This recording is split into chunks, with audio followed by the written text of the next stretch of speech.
Lady Nayawan menggugat cerai sang suami Randy Kejarnet ke Pengadilan Negeri Bekasi, Jawa Barat.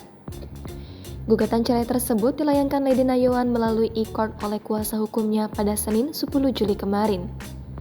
Selain gugat cerai, Lady Nayawan turut memasukkan hak asuh ketiga anaknya.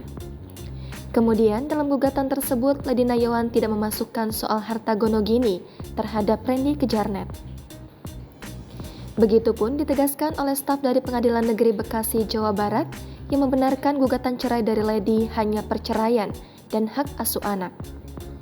Diketahui, Lady Nayawan mendaftarkan gugatan cerai kepada suaminya, Randy Kejarnet, di Pengadilan Negeri Bekasi, Jawa Barat, usai masalah perselingkuhan dengan Syahnas Sadika ketahuan.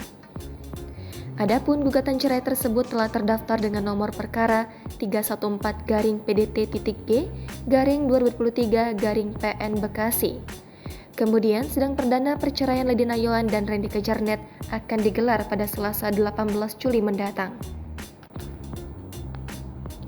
Diketahui, Lady Nayawanlah yang mengungkapkan perselingkuhan Randy Kejarnet dengan adik bungsu Raffi Ahmad itu melalui sosial media Instagram miliknya.